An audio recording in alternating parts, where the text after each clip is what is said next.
வணக்கம் மக்களே, welcome to Tamil factory. இந்த நாணயத்தை கொஞ்சம் உத்து பாருங்க, கண்களை கூர்ந்து அதன் மேல் பரவ விடுங்கள். இந்த நாணயத்துக்குள்ள இருக்கிற உருவம் என்னன்னு தெரியுதா? முகத்தை பார்த்த உடனே சொல்லிடலாம் இது பிரம்மதேவன்னு. ஆனா அந்த கணிப்பு தவறு. கட்டுமஸ்தான உடல், ஒரு கையில் சூலம், மறு கையில் உடுக்கை, பின்னே காளை மாடு. இது சிவபெருமானுடைய உருவமே தான். 5 முகம் கொண்ட சிவபெருமானுடைய உருவம் சதா சிவமா அழைக்கப்படுது. இந்த நாணயம் தான் பழங்கால ஈரான்ல கண்டுபிடிக்கப்படுது. இது 2ஆம் நூற்றாண்டு காலகட்டத்தை சேர்ந்தது. இப்போ நாம கேட்க வேண்டிய ஒரே கேள்வி, கிட்டத்தட்ட 2000 ஆண்டுகளுக்கு முன்னாடி இப்ப இருக்கிற ஈரான்ல யூதம், கிறிஸ்தவம், இஸ்லாம் இது எல்லாம் வருவதற்கு முன்னாடியே இந்து மதம் இருந்துச்சா? உண்மையை சொல்ல போனா இன்னைக்கு உலகம் முழுக்க பரவி இருக்கும் இஸ்லாமும் கிறிஸ்தவமும் அந்த ஈரான் மண்ணுக்கு வருவதற்கு முன்னாடியே அங்க இருந்தது வேறு ஒரு பழங்கால மதம். அது என்ன மதம்? அததான் இந்த பதிவுல நாம விரிவா பார்க்க போறோம். இஸ்லாமியர்கள் வாழக்கூடிய தேசத்துல ஒரு இந்து கோவிலா? அப்போ இந்த உலகத்துல உண்மையிலேயே மிகப்பெரிய பழமையான மதம் எது? வாங்க தெரிஞ்சுக்கலாம். இது தமிழ் ஃபேக்டரியின் மிஸ்டீரியஸ் ஹிஸ்டரிஸ், உங்கள் வழியில்.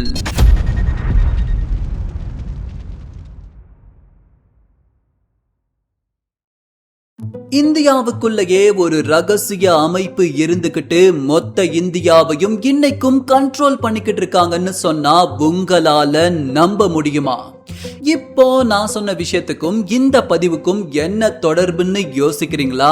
வீடியோவுடைய கடைசி வரைக்கும் பாருங்க, விடை கண்டிப்பா உங்களுக்கு கிடைக்கும். இன்னைக்கு நியூஸ் பேப்பர் எடுத்தாலும் சரி, இல்ல சோசியல் மீடியா பக்கம் போனாலும் சரி, இந்த ஈரான் போர் பத்தியும் அந்த நாட்டுக்கும் இஸ்ரேலுக்கும் இருக்கிற மோதலை பத்தியும் அதன் வரலாற்றை பத்தியும் தான் நாம பரபரப்பா பேசிக்கிட்டு இருக்கோம். ஏன் நம்ம சேனல்லையே ஈரானுக்கும் இஸ்ரேலுக்கும் இருக்கிற போர்க்களத்தின் ஆரம்ப கட்ட வரலாறு என்னங்கிறத விரிவான பதிவா வெளியிட்டு இருக்கோம். இந்த பதிவை முடிச்சிட்டு அதையும் போய் செக் பண்ணி பாருங்க. இன்னைக்கு மதத்தின் அடிப்படையில அடிச்சுக்கிற இந்த இரு நாடுகளும் முட்டாள்தனமான காரியங்களை செய்றாங்க. ஏன்னா இவங்க எல்லோருமே ஒரு நிலத்தை சேர்ந்தவங்க. ஆரம்ப காலகட்டத்துல ஒரே ஒரு மதத்தை அடிப்படையா கொண்டு அதை ஃபாலோ பண்ணவங்க. அந்த மூல மதத்தின் ரகசியத்தை தான் இப்ப நாம பார்க்க போறோம். எல்லோரும் இந்நேரம் யூத மதத்தை பத்தி தான் நான் சொல்ல போறேன்னு நினைப்பீங்க.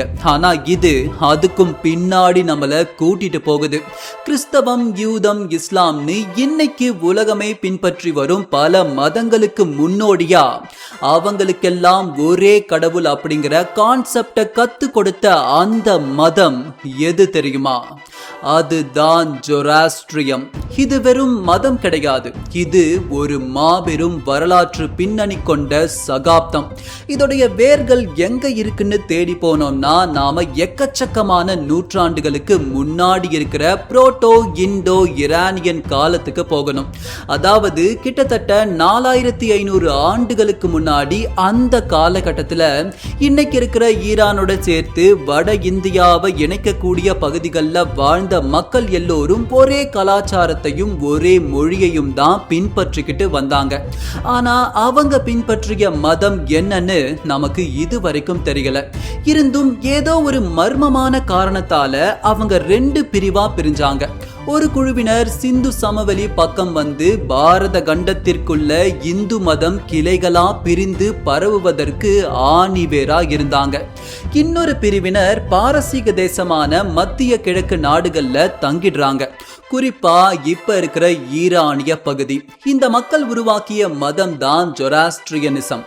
இந்த 2 மதமும் ஒரே மூலத்துல இருந்து தான் வந்துச்சுன்னு ஆய்வாளர்கள் எப்படி கண்டுபிடிச்சாங்கன்னா, இப்போ இந்து புராணத்துல தேவர்கள் அசுரர்கள் அப்படின்னு ஒரு விடயம் இருக்கு. இதே விஷயம் பேர் கூட மாறாம அப்படியே ஜொராஸ்ட்ரியனிசம்லயும் இருக்கு. இந்துக்கள் அசுரா அப்படின்னு சொல்றத இவங்க அஹூரா அப்படின்னு சொல்றாங்க. தேவர்களை தேவா அப்படின்னு அழைக்கிறாங்க. ஆனா விஷயம் என்னன்னா, ஜொராஸ்ட்ரியனிசம் சொல்லக்கூடிய புராண கதைகளில் அசுரர்கள் தான் நல்லவர்களா இருக்கிறாங்க. தேவர்கள் காம இச்சை கொண்டு திரியும் கொடூரர்களா காட்டப்பட்டிருக்காங்க. இந்த மாதிரி சில முரண்களின் காரணமா கூட இந்த மதங்கள் இரண்டா பிளவுபட்டு இருக்கலாம்னு ஆய்வாளர்கள் நினைக்கிறாங்க. இந்த மாதிரி ஒரு குழப்பமான சூழ்நிலை இருக்கும்போதுதான் அந்த பாரசீக நிலத்துல ஒரு தீர்க்கதரிசி பிறக்கிறாரு. அவருடைய பெயர் ஜராத்துஸ்ட்ரா எனப்படும் ஜொராஸ்ட்ரர். ஜராத்துஸ்ட்ரா பிறக்கும்போது பாரசீக உலகமே பல கடவுள்களை கும்பிட்டுக்கிட்டு இருந்துச்சு. ஆனா இவர் மட்டும்தான் முதல்ல இந்த பிரபஞ்சத்துக்கு ஒரே ஒரு கடவுள் தான் இருக்காரு. அவர் தான் அஹூரா மஸ்டா அப்படின்னு பாரசீக முழுக்க பிரச்சாரம் பண்ணாரு. அவருடைய வார்த்தைகள் சாதாரண ஒலி அலைகளா இல்லாம அந்த ஒட்டுமொத்த நிலத்துடைய மத பார்வையின் கோணத்தையே மாற்றி அமைத்த பேரலையா மாறுச்சு.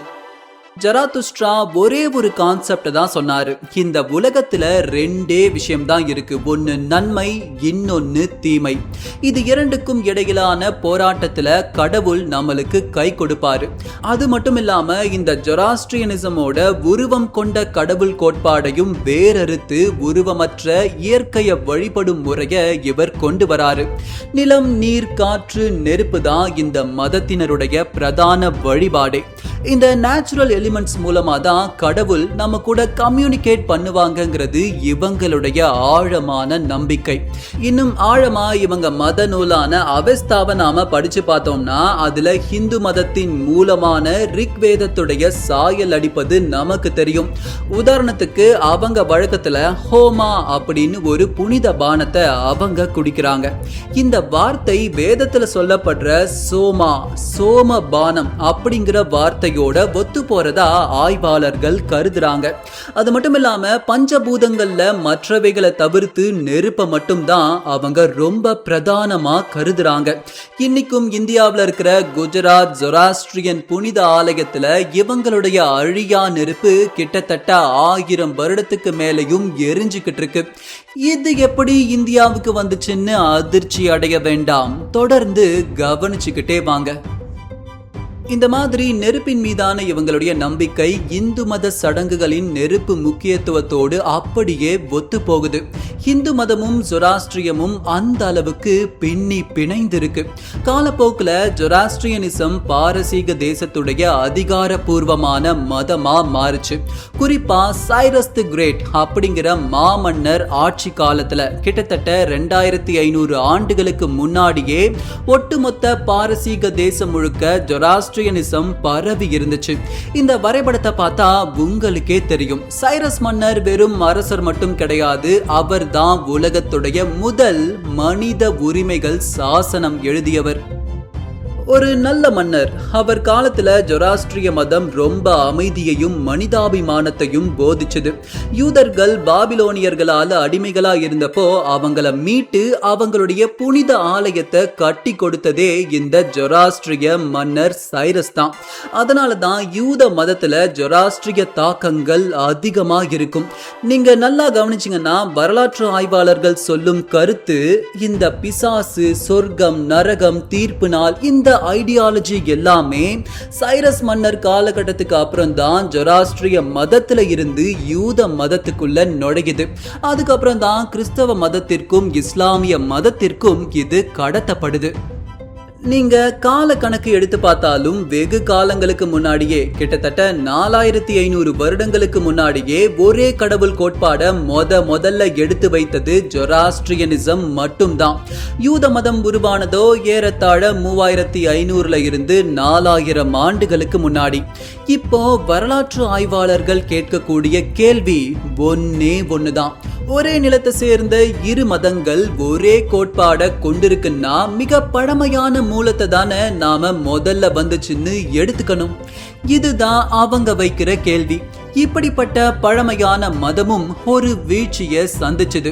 கிட்டத்தட்ட 1400 வருடங்களுக்கு முன்னாடி இஸ்லாம் தோன்றிய பிறகு கொஞ்சம் கொஞ்சமா பாரசீகம் இஸ்லாமிய தேசமா மாற ஆரம்பிச்சது. அதுக்கப்புறம் பாரசீகத்துல இருந்த ஜொராஸ்ட்ரியர்கள் இஸ்லாமிய படையெடுப்புகளால ரொம்பவே கஷ்டப்பட்டாங்க. பல பேர் இஸ்லாமிய மார்க்கத்துக்கே மாற ஆரம்பிச்சிட்டாங்க. அப்போ அங்க இருந்த ஒரு சின்ன கூட்டம் தங்களுடைய மதத்தை காப்பாத்திக்கணும்னு கப்பல்ல ஏறி இந்தியாவுக்கு வராங்க. இவங்க தான் பாரசீகத்திலிருந்து இந்தியாவுக்கு வந்த பார்சிகள். குஜராத் கடற்கரையில அங்க வந்து இவங்க இறங்கினப்போ நடந்த விடயங்கள் இன்னைக்கு வரைக்கும் ஒரு லெஜெண்டரி ஸ்டோரியா சொல்லப்படுது. கப்பல்ல இருந்து இவங்க இறங்கினப்போ அங்க இருந்த ராஜா அவங்களுக்கு இடம் கொடுக்கல. ஒரு பாத்திரத்துல நிறைய பாலை ஊத்தி, இந்த பாத்திரம் நிறைஞ்சிருக்கு, இதுல உங்களுக்கு இடம் இல்லை அப்படின்னு ராஜா சொல்றாரு. ஆனா இந்த பார்சி மக்கள் என்ன பண்றாங்கன்னா கொஞ்சோண்டு சர்க்கரையை எடுத்து அந்த பால்ல கலக்குறாங்க. பால் கொட்டவும் இல்லை, ஆனா அது இனிப்பாகுது. நாங்க இந்த பாலில் கலந்த சர்க்கரை மாதிரியே இருப்போம், உங்க ஊருக்கு இனிமை சேர்ப்போம், என்னைக்கும் பாரமா மட்டும் இருக்க மாட்டோம் அப்படின்னு இவங்க சொன்னதா கதைகள் இருக்கு. உண்மையை சொல்ல போனா இந்த கதை எந்த அளவுக்கு உண்மைன்னு தெரியாது. ஆனா இந்த பார்சி மக்கள் அப்படிதான் இன்னைக்கும் இந்தியாவில் இருக்காங்க. நான் முன்னாடி சொன்ன அந்த ரகசிய அமைப்பும் இந்த பார்சி மக்கள் தான். இன்னைக்கு இந்தியாவுடைய பல இண்டஸ்ட்ரீஸ் இவங்க கையில தான் இருக்கு. டாடா குரூப்ஸ், நம்ம எல்லோருக்கும் தெரிஞ்ச ரத்தன் டாடா ஒரு பார்சி தான். கோத்ரேஜ், வாடியா, இப்படி பல நிறுவனங்கள் இன்னும் நமக்கு தெரியாத பல இடங்கள்ல மறைமுகமா இவங்க இந்தியாவில் இருக்காங்க. இதன் காரணமா இவங்க ஒரு சீக்ரெட் சொசைட்டியா கூட இயங்குறாங்கன்னு சில பேச்சுக்கள் இருக்கு. இவங்க ஜொராஸ்ட்ரிய மதத்துடைய அந்த பழமையான ரகசியங்களை இன்னைக்கும் ரொம்ப பாதுகாப்பா வச்சிருக்காங்க. நீங்க ஒரு யூதனை கூட இந்தியாவில் போய் தேடி கண்டுபிடிச்சிடலாம், ஆனா ஒரு பார்சிய கண்டுபிடிக்கிறது ரொம்ப ரொம்ப அரிது. அந்த அளவுக்கு இவங்க ரகசியமா வாழ்ந்துகிட்டு இருக்கிறதா பார்க்கப்படுது. அவங்க கல்யாண முறைகள், அவங்க சடங்குகள் எல்லாமே ரொம்ப ரொம்ப வித்தியாசமா இருக்கும். முக்கியமா இவங்க தங்களுடைய இனத்துக்குள்ளேயே மட்டும்தான் திருமணம் செஞ்சுப்பாங்க. அப்படி வேறு மதத்தை சேர்ந்தவங்களை திருமணம் செஞ்சுக்கிட்டா அந்த குறிப்பிட்ட நபரை மொத்தமா இவங்க வேலைக்கு வச்சிடுவாங்க. குறிப்பா ஆணுக்கு பிறக்கும் வாரிசு தான் ஒரு ஜொராஸ்ட்ரியனா கருதப்படும். உதாரணத்துக்கு சொல்லணும்னா நம்ம இந்திரா காந்தியுடைய கணவர் ஃபெசார் காந்தியே ஒரு பார்சி தான். திருமணத்துக்கு அப்புறம் அந்த கூட்டமே இவங்களை ஒதுக்கி வச்சது. இனத்தின் ரத்தம் மாசுபடும்னு அவங்க இன்னைக்கும் அதே கோட்பாடு மாறாம வாழ்ந்துகிட்டு இருக்காங்க. மேலும் இறந்த பிறகு இவங்க உடலை அடக்கமெல்லாம் செய்ய மாட்டாங்க. டவர் ஆஃப் சைலன்ஸ் அப்படின்னு சொல்லப்படுற ஏதாவது ஒரு உயர்ந்த மலைக்கு மேல உடலை போட்டுட்டு வந்துருவாங்க. அங்க இருக்கிற பிணம் தின்னி கழுகுகள் அந்த உடலை தின்னிடும். இப்படி பல வினோதமான சடங்குகளும் விசித்திரமான நடைமுறைகளையும் கொண்ட இந்த மக்கள் இன்னைக்கும் ஜொராஸ்ட்ரியனிசமை தான் ஃபாலோ பண்றாங்க. இப்படி சிக்கலான கட்டமைப்புகள் கொண்டிருக்கிறதுனாலேயே இன்னைக்கு உலகம் முழுக்க பார்த்தோம்னா 0.0001 அளவுக்கு கூட பார்சிகளுக்கு மக்கள் தொகை கிடையாது. உலகம் முழுக்க மொத்தமாவே இப்போதைக்கு கிட்டத்தட்ட 1,20,000 பேர் தான் பார்சிகளா இருக்காங்க. இது யூதர்கள் கணக்குல 1% கூட கிடையாது. ஆனா இவங்க கிட்ட இருக்கிற ஆதிக்கம் பாத்தீங்கன்னா ரொம்ப பெருசு. பார்சிகள் இந்தியாவுக்கு வந்ததுக்கு அப்புறம் ஆங்கிலேயர்களோட ரொம்ப நெருக்கமா இருந்து அவங்களுடைய லாயல்ட்டியை சம்பாதிச்சு பெரிய பிசினஸ் மேன்ஸா மாறி இன்னைக்கு இந்தியா இந்த அளவுக்கு வளர்ந்திருக்குன்னா உண்மையிலேயே சொல்லணும், அதுக்கு அடிப்படை தூண்களாவே இவங்க இருந்திருக்காங்க. இப்போ நீங்க யோசிச்சு பாருங்க, ஒரு மதம் எங்கிருந்து தொடங்கி எங்கே எல்லாம் பயணித்து கடைசியில எங்க வந்து முடிஞ்சிருக்குன்னு நாம பார்த்தோம். இந்த பயணத்துல நாம ஆழமா உணரக்கூடிய உண்மை, மதத்தின் அடிப்படையில நிலத்தின் அடிப்படையில பிரிஞ்சு சண்டை போட்டுக்கிட்டு இருக்கிற ஈரானும் இஸ்ரேலும் ஒரு காலத்துல ஒரே பாரசீக நிலத்துல ஒரே குடையின் கீழ் ஒரே மதத்தின் மூலங்களை கொண்டு வாழ்ந்திருக்கு. மத எல்லைகளை தாண்டி மனிதத்தை யோசிக்காத வரைக்கும் இந்த பிரச்சனை தீர போறதே கிடையாது. இப்போ மெயின் சப்ஜெக்டுக்கு வருவோம். இப்ப வரைக்கும் பார்த்ததுல ஜொராஸ்ட்ரியனிசம்க்கும் ஹிந்து மதத்திற்கும் ஏகப்பட்ட ஒற்றுமைகளை நாம பார்த்தோம். ஏன்னா இவைகளுடைய ஆரம்ப புள்ளி ஒன்றுதான். சொல்ல போனா ஜொராஸ்ட்ரிய மதத்தை இந்து மதத்தின் சிஸ்டர் ரிலீஜியன் அப்படின்னு கூட ஆய்வாளர்கள் சொல்றாங்க. அதன் அடிப்படையில பார்க்கும்போது ஈரானிய தேசத்துல ஹிந்து மத நாணயங்களும் பழங்கால எச்சங்களும் கிடைப்பதில் எந்த ஆச்சரியமும் இல்லை. இன்ஃபேக்ட் சில ஆய்வாளர்கள் ஒரு காலத்துல ஈரான் தேசத்துல ஒரு மிகப்பெரிய சிவன் கோவிலே இருந்ததா சொல்றாங்க. ஆனா அத அவங்களால துல்லியமா இன்னுமே லொகேட் பண்ண முடியல. ஈரானுடைய கெர்மன் பகுதியில ஒரு அகழ்வாராய்ச்சி நடந்தப்போ சிவலிங்கம் போன்ற ஒரு கல் அமைப்பு கண்டுபிடிக்கப்பட்டுச்சு. இது முழுமையான சிவலிங்கமா இல்ல பண்டைய ஈரானியர்களுடைய கட்டிடக்கலை சார்ந்த ஒரு தூணின் பகுதியாங்கிறத இன்னைக்கு வரைக்கும் ஆய்வாளர்கள் ஆய்வு பண்ணிக்கிட்டு இருக்காங்க.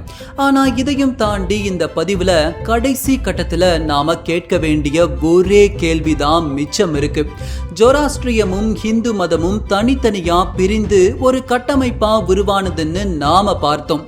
ஆனா இது இரண்டுக்கும் ஒரு மூல மதம் இருந்துச்சுல, அது என்னங்கிறத நான் தேடி தேடி பார்க்கிறேன்.